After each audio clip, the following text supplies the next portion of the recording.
Okay, so today I'm going to be presenting solar radiation's effect on skin color.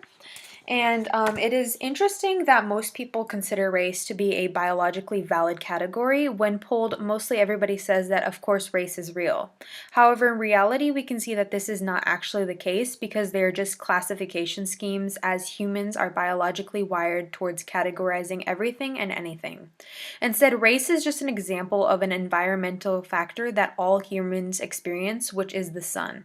Since skin makes up nearly 15% of our body weight, the ultraviolet radiation from the sun is able to have a huge impact on us. Individuals near the equator, as we can see in this picture right here, they have much darker skin color than people that are up here.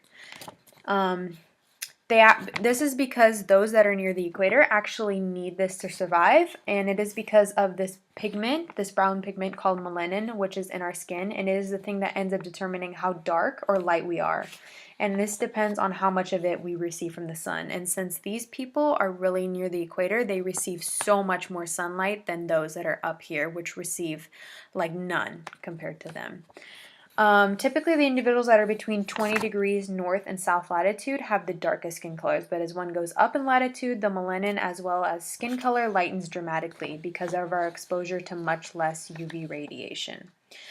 This is an example of natural selection at work. Because the people at the equator receive the most intense waves of ultraviolet radiation, their skin produces the most melanin, which also acts as a protectant against the sun.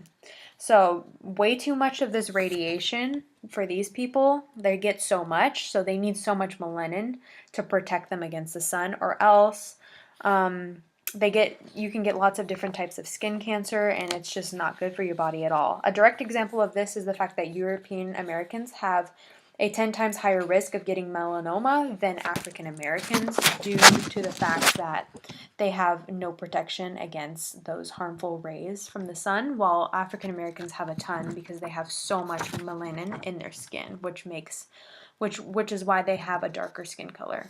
As a result, individuals near the equator will end up having significantly darker skin than those near the higher latitudes. If they did not, people both at the tropical places, particularly in areas that are not covered by a forest, and higher latitudes would not be able to survive without these traits. Due to natural selection, they adapted to the environment that was around them. In an area where not much sunlight is received, dark-skinned people are actually at a major disadvantage because they do not receive as much vitamin D as a result of all the melanin they have. So dark skin, if you go up in the latitude, such as up here in the North Pole and stuff, it can actually be really bad, and it's not helpful anymore if you're not in the equator. So in this we can see, for people with light skin, the process towards getting darker skin typically starts off with a sunburn. However, as the melanocytes, which are melanin-producing cells in the skin's epidermis, grow and increase the size of the granules of melanin, the skin's outermost layer of the epidermis gets thicker. And that's this first layer of skin right here. And this is actually what's happening within your body when you get exposed towards UV radiation. And this is happening within their skin to produce a darker skin color, if only temporarily. It is a protective response coming from one's body since the melanin serves as a guard against the sun's harmful rays. So this is why you get a tan during the summer. As a result of solar radiation's effect on a person's skin, one can see how race is something that has been made up by humans and is really just a result of the effects that UV radiation has on a group of people depending on how much of it they receive. So those are just a little bit of the effects that solar radiation has upon a person's skin color.